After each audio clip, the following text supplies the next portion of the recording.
Buenos días, chicos. Buenos días, maestra.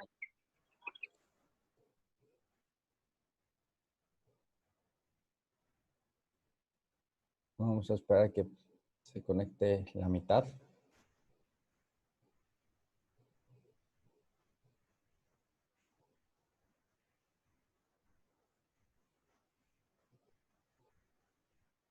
Les pido por favor que prendan su cámara, los que estén en posibilidad de hacerla.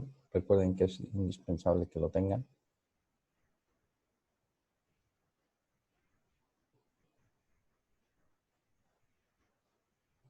Gracias, Lili. Ainara, prenda su cámara. Connie, Wendy, Jardiel.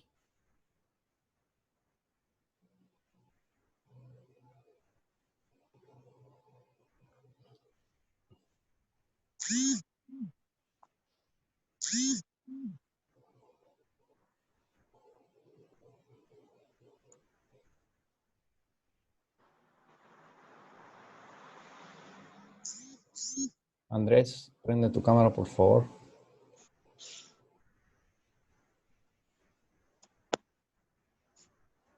Gracias, Connie. Gracias, Andrés.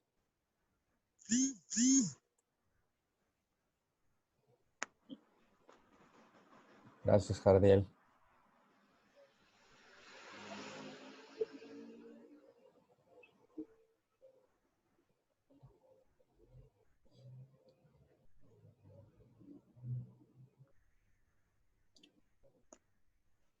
Somos 8, 11, 12. Cuando lleguemos a 16 empezamos. Que si fuera una sesión de congreso sería el quórum suficiente para empezar la sesión.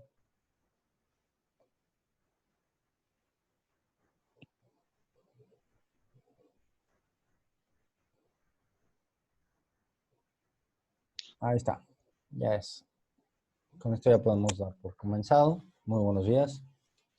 Los que acaban de ingresar, les pido por favor que prendan su cámara. Recuerden que es importante que los estemos viendo. Los que no tengan su cámara encendida, de una vez les aviso que son a los que más les voy a estar haciendo preguntas.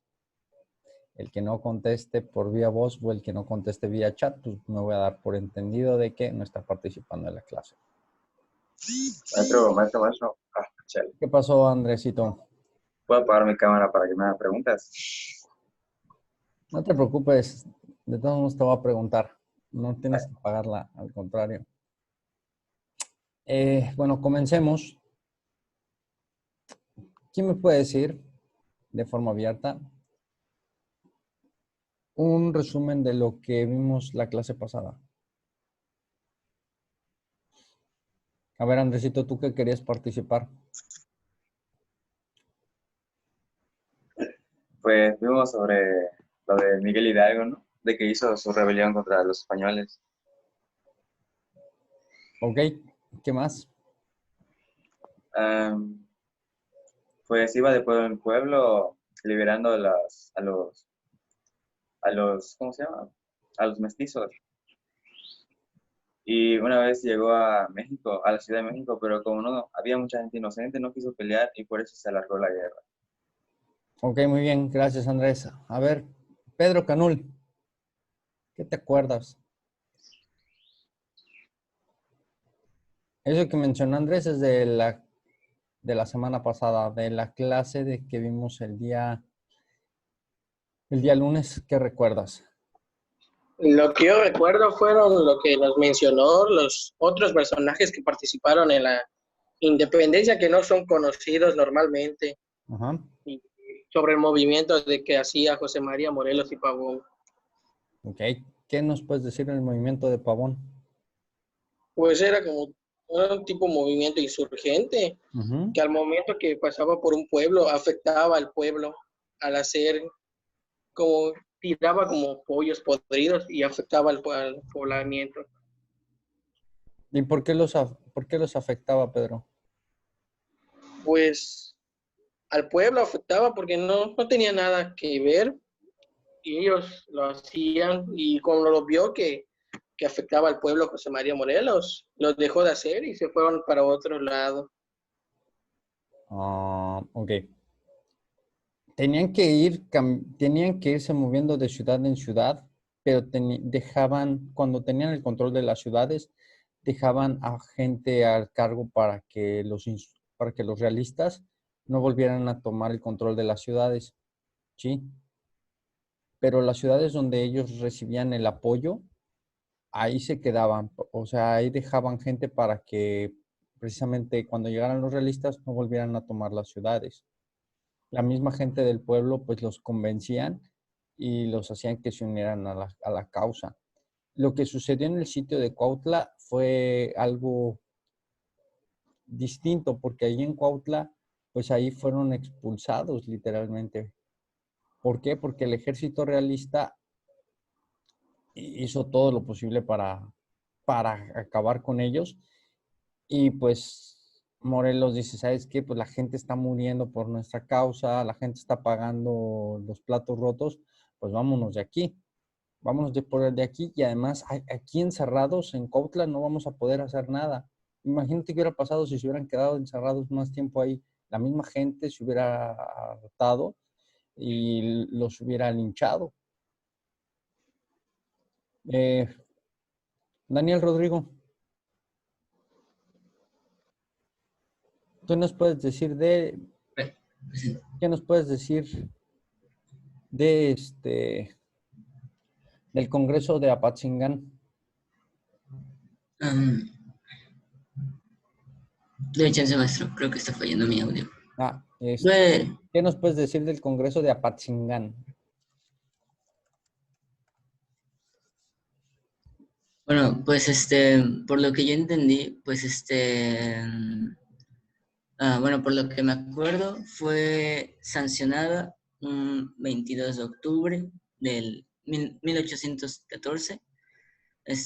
Fue por el Congreso de Chilpancingo, reunido en la ciudad de Apatzingán, obviamente, a causa de la persecución de las tropas de Félix María Calleja.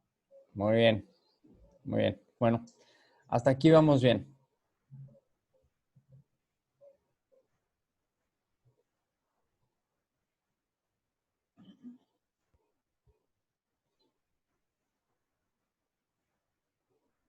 Bueno, pues como les había mencionado, Morelos muere a finales del año de 1815, es tomado prisionero y fusilado, pero antes de ser fusilado, pues recibe juicio militar y juicio civil y juicio eclesiástico, porque al igual que Hidalgo, pues él pertenecía a la iglesia y no se le podía juzgar, no podía recibir el juicio civil sin antes se le quitaran los derechos que tenía como eclesiástico, como clérigo. Y ya una vez que le quitan todos sus privilegios, ahora sí es juzgado por la parte civil y ya es fusilado.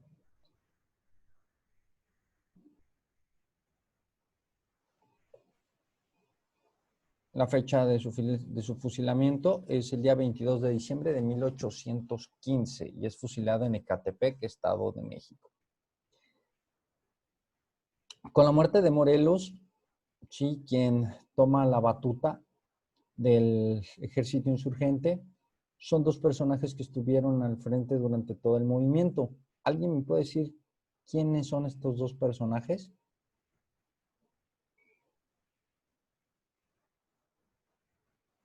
Emiliano Zapata. No, ¿cuál es Emiliano Zapata? Emiliano Zapata es desde la Revolución. Ah, no sé. Ese ni nacía todavía. A ver. Benito Juárez. Benito Juárez, no, tampoco. Ese no figuraba todavía.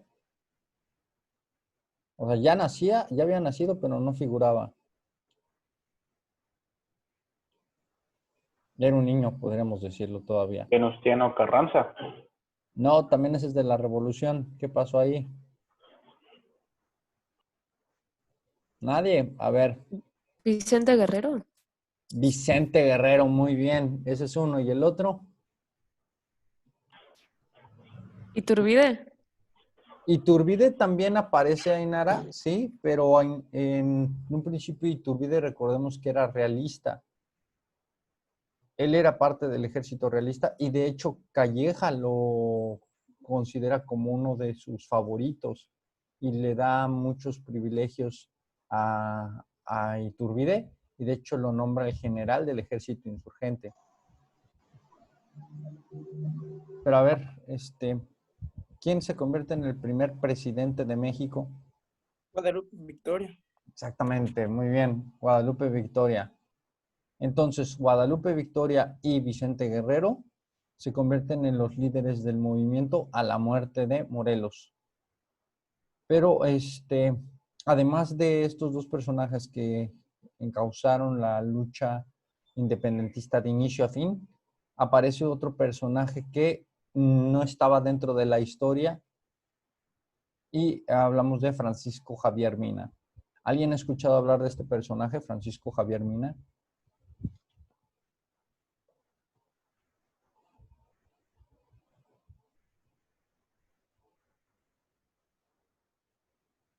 No.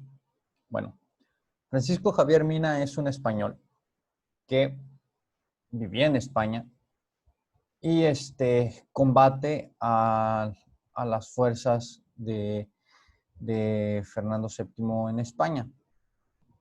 Él no estaba de acuerdo con el absolutismo monárquico y él estaba viviendo en Londres cuando conoce a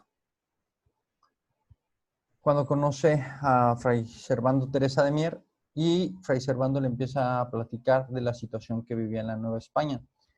Y entonces a Francisco Javier Mina le empieza a llamar la atención que agarra y se arma de valor, junta a una centena, bueno, como 500 hombres, los convence de apoyar a la lucha armada en México y llega en el año de 1817 a Soto la Marina en Tamaulipas, Javier Mina. Pero antes de llegar a Soto la Marina, él llega a Estados Unidos, ahí convence gente de Estados Unidos que también se unan a la causa y llega con el ejército, el cual nombra el Ejército Auxiliador de la Independencia. Entonces llega Mina y él inyecta un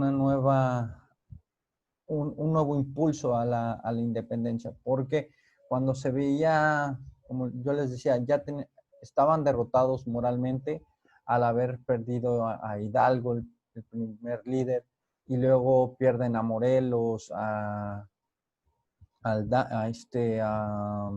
Mariano Matamoros, a Hermenegildo Galeana, a Nicolás Bravo, y entonces pues empiezan a ver como que chin, y sobre todo con la llegada de Iturbide al control del ejército insurgente, pues decían, pues esto no va a progresar, pero llega Mina y aunque está muy poco tiempo Mina en la lucha, pues le vuelve a inyectar este impulso al movimiento independentista. ¿Ok? Durante este periodo, que vamos a llamar la etapa de resistencia, también lo vamos a encontrar como el periodo de la llamada guerra de guerrillas. Eran pequeñas guerritas que se iban registrando en las poblaciones y principalmente en la Sierra Madre Occidental a la altura de los territorios del hoy estado de Guerrero. Para 1816, el rey de España ve que no está surtiendo efecto la llegada de Calleja al virreinato y ponen un nuevo virrey, que es Juan Ruiz de Apodaca. Este virrey es el último virrey reconocido dentro de la Nueva España. Llega otro virrey que es Juan O'Donoghue, pero las circunstancias hacen que España no lo reconozca como virrey.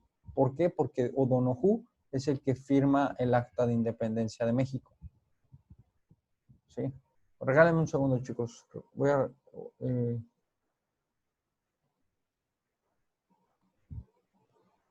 no se me vayan a ir.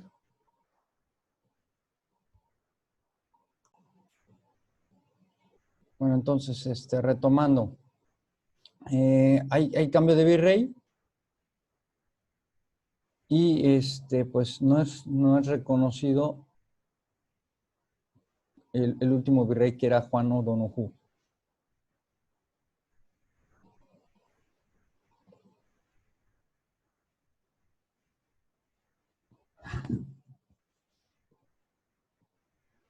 El 27 de octubre, ya regresamos al año de 1817.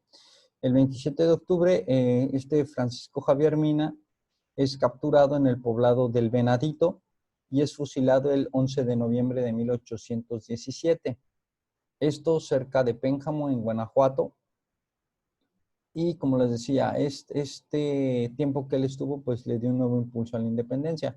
Ahora, al virrey, que en este caso ya era Apodaca, tras la victoria y tras haber derrotado a Francisco Javier Mina, recibió el título de conde y le pusieron el conde de Venadito. Esto por una situación de una costumbre que había en la época napoleónica, en que si tenían una victoria importante, recibían el título refiriéndole el nombre a la batalla que habían ganado. En este caso, como capturó a Mina y para ellos en ese momento fue algo muy importante, pues lo decidieron llamar el Conde de Venadito. Y lo cual pues provocó que muchos se burlaran de este título, porque a la esposa del virrey le decían la Venadita. Entonces ya sabrán toda la serie de burlas que se suscitaron en la época. Vamos a la etapa de la consumación de la independencia, ¿sí? Es la etapa en la cual vamos a llegar al final.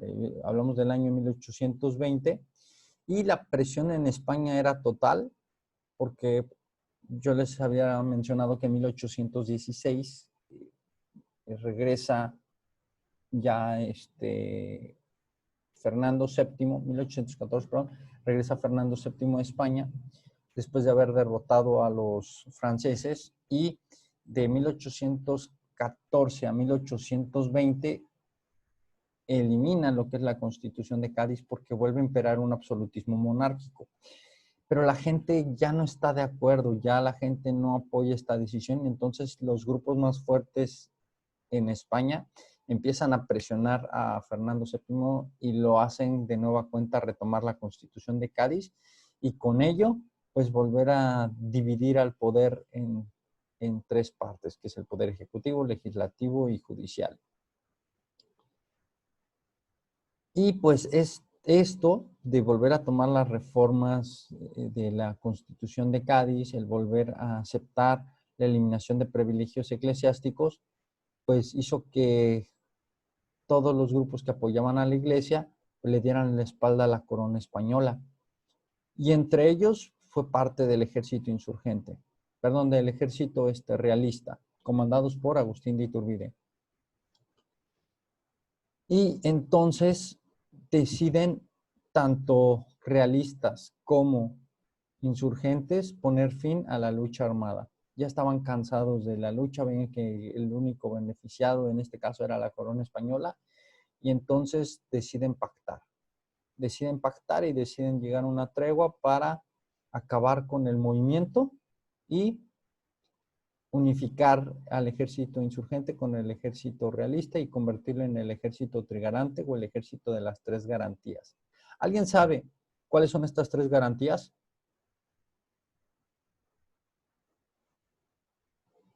¿O he escuchado hablar o tiene una idea de qué pueden ser estas tres garantías?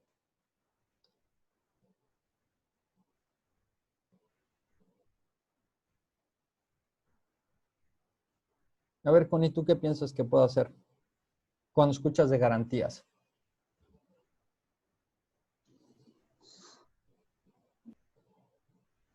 ¿Por qué? Algo que le puede beneficiar a ambos, o sea, como que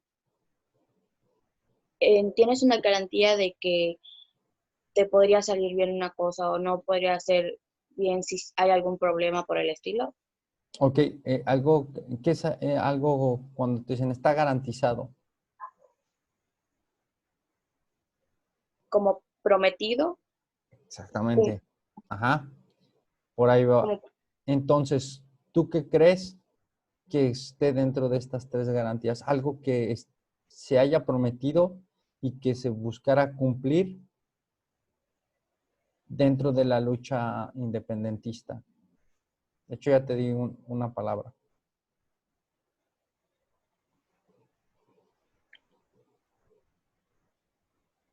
¿Han escuchado? los derechos. Ah, por ahí va, Lili. A ver, por ejemplo, ¿cuál sería el principal derecho? De ser libres, ¿no? La libertad. Ok, muy bien. ¿Otro?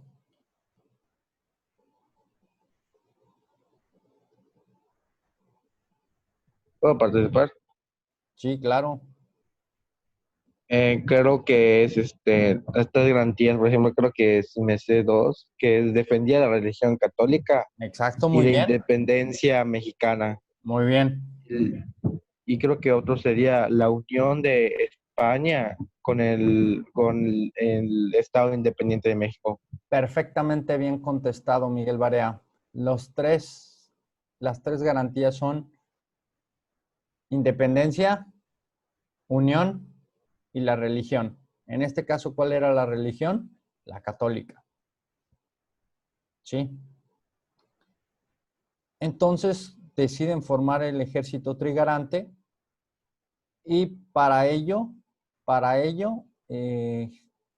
antes Iturbide proclama lo que es el Plan de Iguala. ¿Qué son estos sus cuatro principios? 1, establecer la independencia de México. 2, mantener la monarquía encabezada por alguno de los miembros de la corona española. El tercer punto, establecer la religión católica como la única en el territorio. Y por último, establecer la unión de todas las clases sociales. ¿Sí? Entonces aquí está religión, unión y la independencia. ¿Ok? Entonces, en un principio, pues era, sí, nos liberamos, obtenemos nuestra autonomía, pero ofrecemos la corona de nuestra nueva monarquía a la corona española, principalmente al rey Fernando VII. Pero Fernando VII y los Borbones no lo aceptan. Y entonces, ya después de que se da cuenta de que no aceptan el tomar la corona de España, pues ahí hay una modificación en donde dice que cualquier persona que tenga privilegios, que sea española, que puede llegar a obtener la monarquía. Y entonces así es como llega Agustín de Iturbide a ser el primer emperador de México. Pero entonces esto era lo inicial que pactaba el Plan de Iguala. Cuando se entera Vicente Guerrero y se enteran Guadalupe Victoria de lo que trataba el plan, pues le dicen a Iturbide, va, nosotros te apoyamos y pues vamos a vernos para pactar esto que tú quieres de la independencia, que también es lo que nosotros buscamos, ya terminar de tajo con esta lucha. Y entonces se da el famoso abrazo de Acatempan.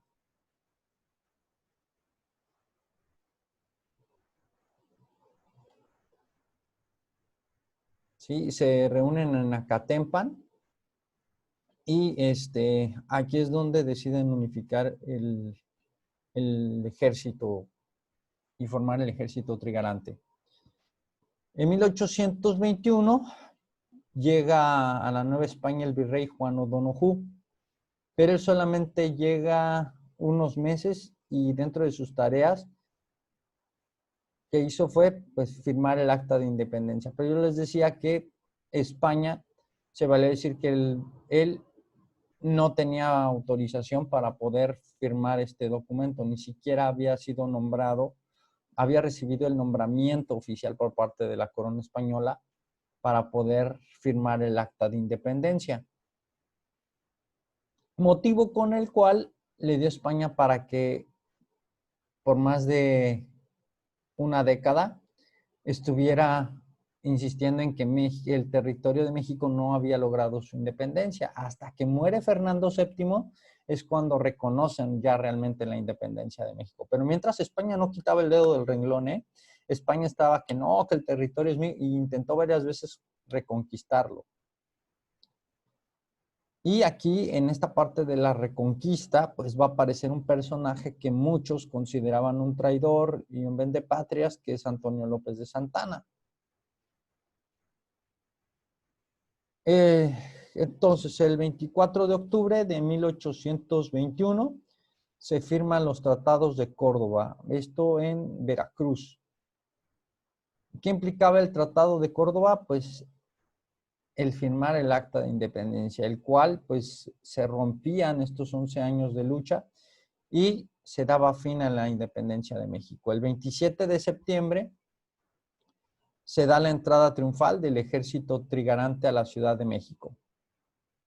Y el 28 de septiembre de 1821 se firma el acta de independencia del Imperio Mexicano, ofreciendo la corona a la familia de los Borbón.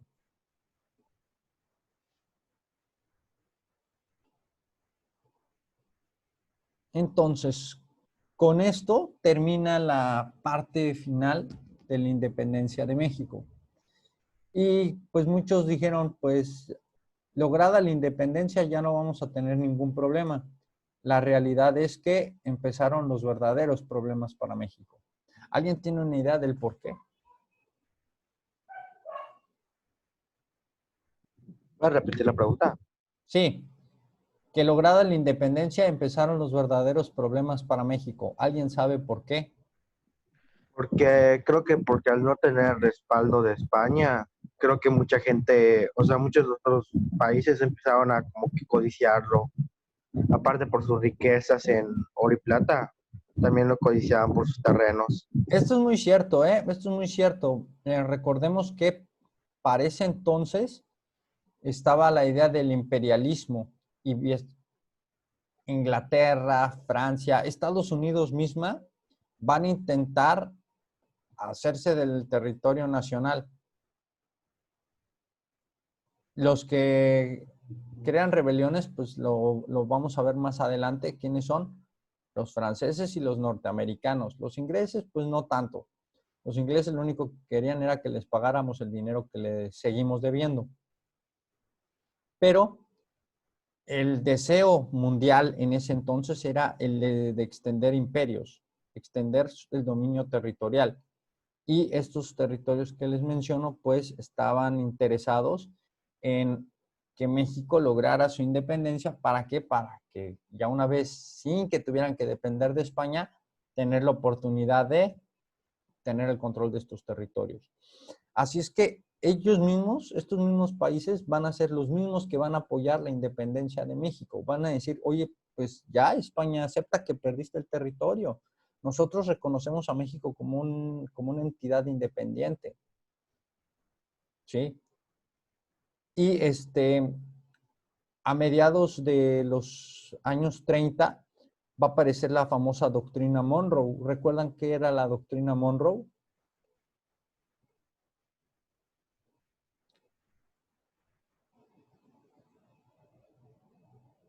Es un manifiesto que emite el presidente de los Estados Unidos, James Monroe, que dice América para los americanos. ¿Qué creen que significaba esto? América para los americanos. A ver, Pamela Alcocer. Sí. ¿Tú qué crees que significaba esto de América para los americanos?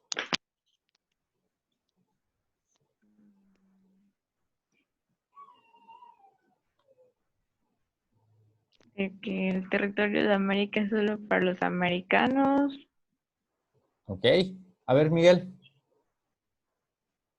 Yo siento que como aunque reconocían a México como independiente, como es parte de América, como que lo querían para ellos. O sea, América para los norteamericanos me está dando a entender que Estados Unidos es bienvenido y es un terreno de ellos, por así decirlo. Es que de hecho el que emite este edicto es el presidente de Estados Unidos.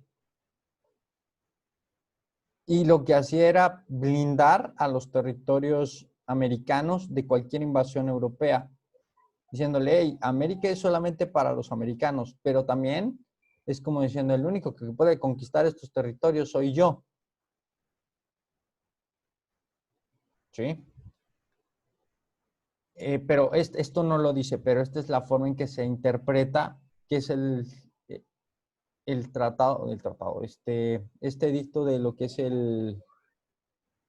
la doctrina Monroe. Ahora, ya vimos esta parte que mencionó Miguel, que muchos países intentaron tomar el dominio de México. ¿A qué otro problema creen que se enfrentó el país?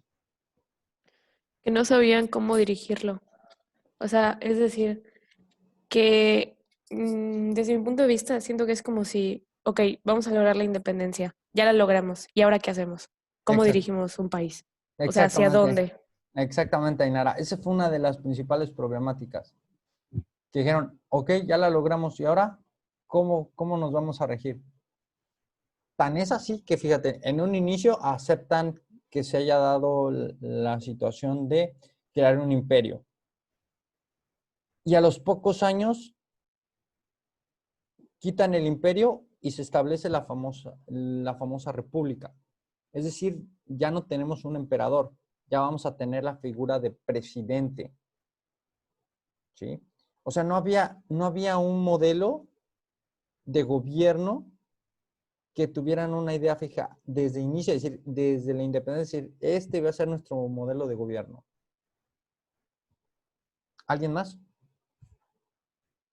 La economía, ¿no? Porque solo dependían pues, de ellos mismos y como se acababan de independizar, todavía no tenían relaciones económicas, políticas con otros países. Es correcto, Miguel. La economía que tenían ellos, principalmente la gente, recordemos esto, chicos. Vamos a situarnos en la época, ¿sí? Esto es muy, muy importante para poder entender todo lo que pasaba en el país, hay que situarnos en la época. Principios del siglo XIX, ¿sí? No había carreteras, no había electricidad.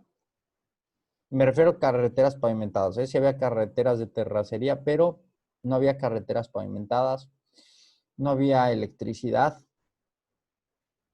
¿sí? No había tantos comercios como obviamente hay hoy en día.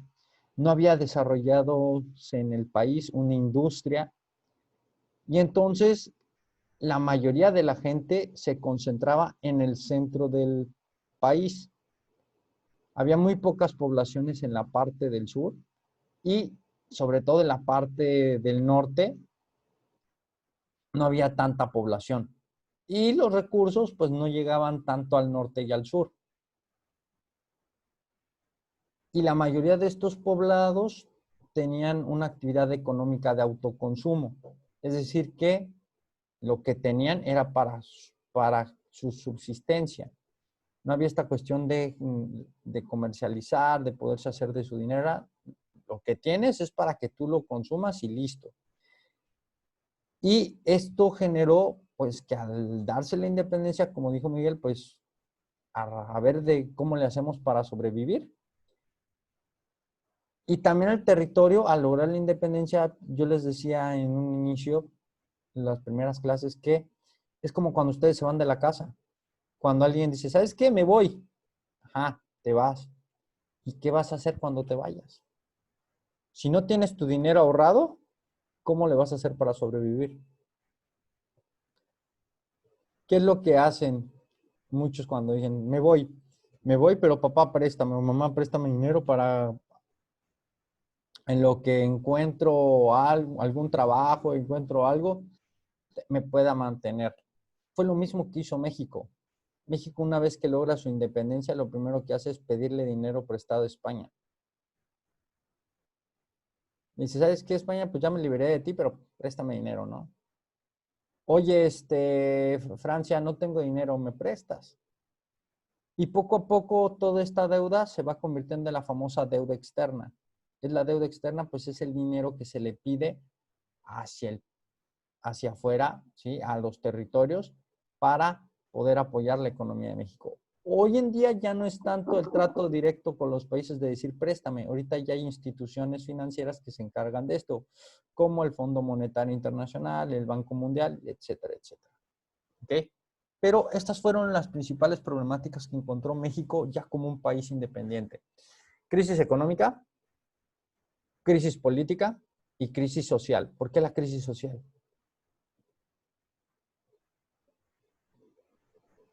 Por los golpes de Estado. Porque empezaron a surgir los problemas con la sociedad y el ambiente. ¿Por qué, Hugo?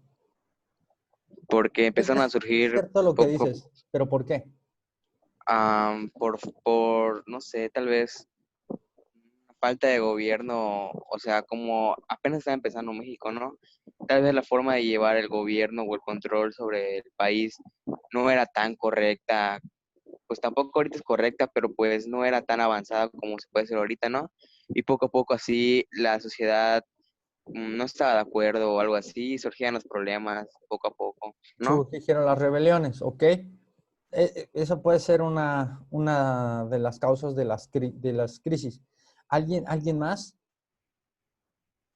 ¿Recuerdan el movimiento con qué fin inició? Igualdad, ¿no? O sea, Exactamente, Miguel, la igualdad, buscar la igualdad. ¿Hubo igualdad? no. ¿Quiénes seguían teniendo los derechos? Los españoles. Hagan de cuenta que lo único que hicieron fue, ¡pum!, eliminamos de la pirámide de la escala social a los españoles, subimos a los criollos, subimos a los mestizos y todo lo demás sigue igual. Porque los indígenas seguían siendo explotados. Porque había campesinos que no tenían condiciones, mismas condiciones que otros sectores. ¿Por qué? Porque estaban los marginados. Entonces no había igualdad. Y todo esto, pues obviamente iba desencadenando en problemas sociales. ¿Ok? Bueno, se acaba el tiempo de esta sesión. ¿Ok? Ya, si se va, regresamos ya nada más para pasar lista y para concluir el tema y para decirles qué es lo que van a hacer en su actividad del día de mañana de clase. ¿Sale?